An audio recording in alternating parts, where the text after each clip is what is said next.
This is Jim Bratton Podcast, a podcast exploring his personal interests, interviews with artists and musicians, as well as other creators, an opinion or two, or more, poetry and prose, ambient sound, binaural and ASMR, audio produced for meditation and relaxation, experimental sound or music, and those exploring aesthetic boundaries. You may enjoy some, or all, or none. Now, here's Jim.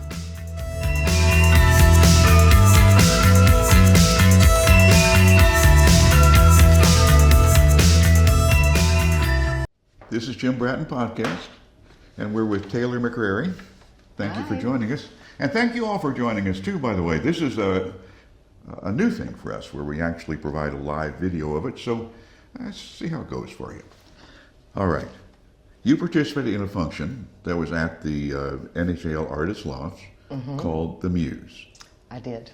And this was, I'll call it an artistic event, but it was really a cultural event as well, philosophic event. Absolutely. And we'll go through exactly how, what it was and how all that was. But first of all, where did this concept come from? I had finished my first semester as a live model at a community college. Right. And I was fascinated with the relationship between myself as the model and the student.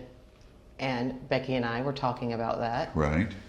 And we just thought it would be really interesting to show people what that's like in real time. Yeah, in real time. And over a month or so, we just kept talking about it and having everything in all white and just... Well, it came together. Let's describe the scenario then. Number one, you and she worked on this for a good while. And then the scenario was, as a person that was there, the scenario was just, it was elegant, I would say. So you took an empty unit there at the Lofts. Tell me about that then, what happened? Empty unit comes up, that was Becky saying, we have an empty unit, we've done things in them before, and that's what we decided. It gave us a time frame, and we just started working as hard as possible. We decided all white. Right. The artist all in white, only colored lighting in there, and then we asked the guest to wear white or light colors to help. Yeah. And the purpose of that was to not take away from the color palette that would be in use then. Exactly, and to focus solely on the live art happening in front of us. That's right. 5 artists, is that right? 5 artists. 5 well-known artists. Well-known artists. I mean, this is galleries. Yes. Yeah, I mean, all with gallery presence, all sort of. The artists were curated as well. Everything was curated. And separate styles. I mean, this is just incredible to me to watch the artist work. As we invited them and everybody talked about it, they told us their ideas, what would work best for them. We went with it, and well, you were there, you saw. That was amazing. It was just unbelievable. It was basically for our audience now. It was basically a stand-up event. There was some seating that for my wife Mary, who could use seating, and then bistro tables. Yes. And elegant hors d'oeuvres by one of the best-known chefs in the area. Yeah. And served by flowing gowns and everything. Yes, they were. It's just my girl squad. Yes. And they were all in like white flowing. Everyone, every single person that we asked to be involved, and we told them, they not only were happy to do it, but brought more to the table than we even asked for. Everyone was so generous and so supportive. Yeah, it was. We wanted it to be elevated, and I think it was. Oh yeah. No, there was no way that you could call this a prurient in any way whatsoever. So let me try to bring all this together. This is hard to explain, guys. It really is, because there was a phone check. I was a little concerned if people be okay with that kind of stuff. Well, there was a lot of. And by the way, this was invitation only. Yes. I mean, this was not a voyeur kind of thing at all.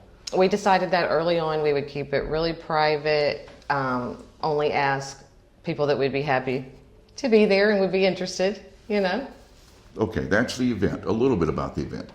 Let's go back now. You began a little bit about you and how you became a figure model. Is that what it's called? What is A live model. A live That's what model. they call it. Yeah. Okay. Mm-hmm. For artists. Well, my youngest child, my daughter, was finishing an art class Right. at a community college at COM, and the teacher asked, Mark Greenwald, asked the students if they knew anybody who would be interested in being a live model, and nobody said anything. My daughter threw her hand up and said, my mom. Oh my! And everybody thought that was kind of silly, and he laughed, and she goes, no, I'm serious. I had just gotten out of an almost 24-year-long marriage. Right. Kids are grown, house is sold, the world was my oyster. Right. And my children were so supportive of it, and my daughter thought it was amazing, and I thought, well, This makes it. let's go for it. it. It just sounds like the next logical step in this Why little not? progression, right? It was amazing. It was actually really empowering, liberating, really. That was the question that I went. I mean, you noticed that as soon as you began doing the live modeling for the The students. very first class, I stayed dressed, and the next class I did later that week, I was going to be nude, and I had been self-conscious most of my life, and Yeah. now I'm 47. Right. So You're a grown-up. I'm a grown-up, and I'm like, this is my body. Right. It takes good care of me, so I'm proud of it. It's going to be fine. I had no idea that when I got up there on this, because you're up on a table Right. in front of the students. You're like up high on a stage. pedestal. On a pedestal. This is exactly like it is in the Yes. European movies. Yes. And I picked one of my favorite vintage kimono robes. Right. And I got up there in it, and the moment that I took it off, it just felt like a lead weight hit the ground. It was amazing, and there I was, the full me in the buff, and all these students. It was, yeah. Were they surprised at your openness, the students? Were they a little bit taken back? At your lack of self-consciousness? Because most of them knew that this was your first go with this, They right? did, and they were surprised that I was. It took me a class or two, and then I felt great up there. I couldn't wait to go back. Well, and I'm sure that, mixed gender-wise of the class, mixed gender? Yes, and it's not. There's some. I always have people my age in there. Right, right. Yeah, so it is. It's a And mixed bag. what was the reaction from the people that were your age peer? They were proud of me and so encouraging, and just like, oh man, I can't believe you're doing this. Not in a bad way. No, like, I got it. this is amazing that you made it this far. That you're proud of yourself. I think it is. And it just shows in your face that that's the way you feel about it. Mm-hmm. And I will tell you that talking to people that were at this event, women were empowered by it. A friend of ours said she daily feels better about her body and more self-assured about her body after being to this event. I couldn't ask for anything else. That makes it a success to me. That was my feeling. Matter of fact, for our viewers and listeners, at the beginning of the event, Becky Major did a nice statement of intent that made it real clear that this was a celebration of the female body. Mm-hmm. And there were, Taylor, I know there were people that anticipated an enhanced, very young woman there. Yes. And I think that everyone was so much more comfortable that it was you. They found themselves a 47-year-old woman. I had turned 47 that month. Right. I've had children, breastfed, surgeries. I'm a real woman, and I look like one. Yes. And a lot of the women I was surprised how it affected them. Yeah. I didn't realize it would be that.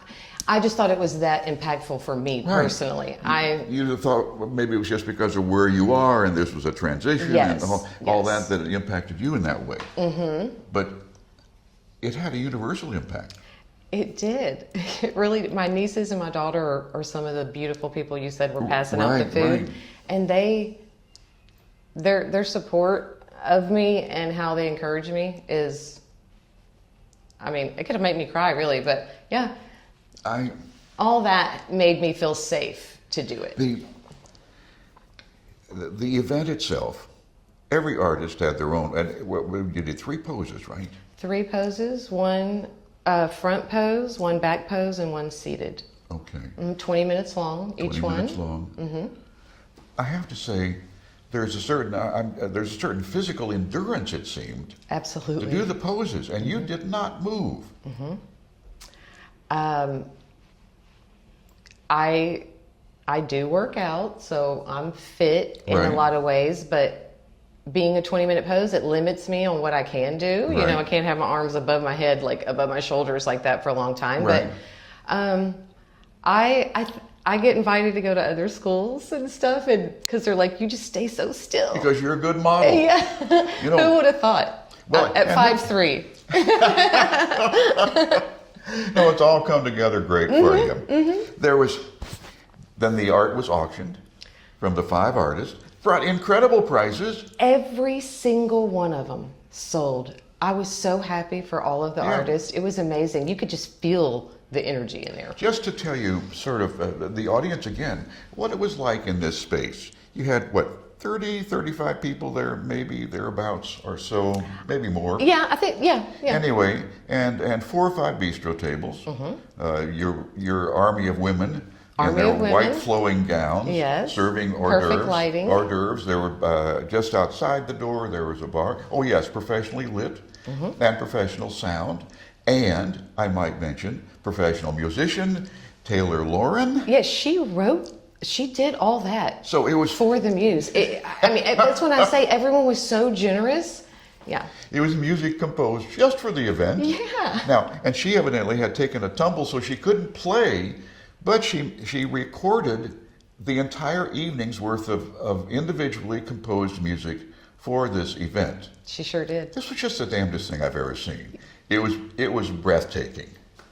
I appreciate you saying that. It was, Becky and I worked hard on it, and everybody came together and just brought their best. They really did. They brought their best. Let's talk a little bit about how it felt to be up there. Okay. Because I don't want to use the word vibe, but there was a lot of positive energy in the room. Absolutely. Since you're up there unclothed, with an entire sensory system, totally exposed to the environment, does that make it easier to feel that sense of vibe and community from the group? The fact that you're there and you're sharing all. I'm not trying to make a difficult question. But that thought occurred to me as I was thinking about this. Because it's just a sort of a physiological thing, because you have more sensory area exposed. And since all this stuff is sort of, I don't know what you call it, electromagnetic and everything, but let's go ahead. Absolutely. I had intention when I got up there.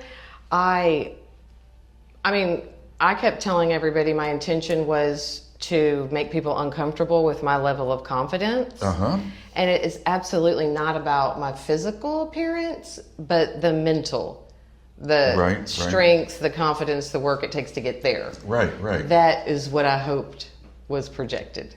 Every woman that looked at me, because I would look at everybody. I'd look them right in the eye. I know you do. And it was great. Every woman I looked at looked back at me so happy. I could feel they were proud of me, giving little thumbs up and winks. Every man, I'd say 95% of the men I made eye contact with looked away. So it was very interesting, and it makes you feel very powerful, because you're like, oh man, they don't even want to look at me if they can. You scared them off. Yeah, it's great. I'm a life giver, and you know, I'm standing up here. You can look. But they didn't. No, not when I would look at them. Do you think that's because you knew most of them? Well, I did know. I wouldn't even know most of them. I wouldn't even say hi. You knew a lot of them, though. Yeah. But yeah. So it wasn't just the ones you knew looked away. No, they all looked away. What a social observation. Yes, it made them uncomfortable. Yeah, they wanted to break the eye contact. And the women we got mesmerized with each other. Yeah. I'm just sitting here amazed by that observation. Did you come into this expecting it to have an open line of communication between you and the audience, or did you expect there to be a plane of separation there somehow? I wanted it to be all of us, the audience, me, and the artists. That's to be happening unusual, to all of us. in particularly in performing arts, for example, because many times the audience is just blinded out by the lights. You know they're there someplace, but no way you can see any of them. So you can actually make eye contact. Yep.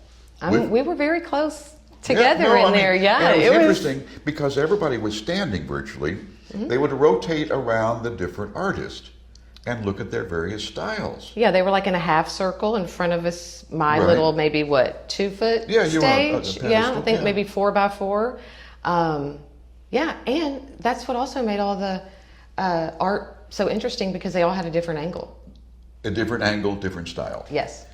And every one of them an accomplished artist. Oh yeah. I mean, this was not your students. No, and you had tattoo artists. It was an array of people. I was very impressed. The common denominator was they're all supporting themselves by being artists. That's right. And that's hard to find 5 people to put them in a room. And there was no, what? The spirit between the artists was very cooperative too. Yes, it was. I mean, that has to go on. Yeah. That's the part that's so fascinating. We could go on forever, okay? Mm-hmm. I've got a jillion questions. Okay. But I want to know what was a big surprise to you. Was there any big surprise at the event? I was surprised how smoothly it all went. Logistically? I really was. I expected to be a little more nervous or stressed, and I wasn't at all. I felt so good about it. And you had a second there, sort of behind the curtain with you. We did have a little privacy curtain for when I'm stepping off the stage, because yes, I'm comfortable up there for the art and pose and be in the Muse, but I'm not comfortable getting dressed and stepping on and off the stage. No, so I like to have a little bit of privacy. You want to be there as the Muse, period. Yeah. No transition, no nothing. There you are. Yes. Step off in your kimono. Yep. Come back on, draped in a different pose, and you're the Muse again. Again, yep. All right. Comments for other women who not everybody can come up with this opportunity, okay? Not everybody can find themselves a job as a model. You're right. I never thought I would do it either. Right. And I would say, I tell every woman that I talk to, especially like if they're in their 40s, but really any age, that they should do this for a semester. It is so empowering. It is, you can rediscover yourself, see yourself as beautiful and as art and as a muse and inspiring beautiful art. It is, I had no idea that this would happen. It's been such a confidence builder, character builder for me. Couldn't sum it up any better. Taylor McCreery, thank you so much for joining us. Thank you. And thank all of you for joining us as well. This is Jim Bratton Podcast. And we're coming to you, by the way, from Konex today, from their conference room here, nice. which was very acoustically present and everything. So thanks to Konex as well. This has been Jim Bratton Podcast. We hope you have enjoyed, been inspired, informed, angered, or otherwise emotionally stimulated. This is your booth announcer, Sierra Sakel.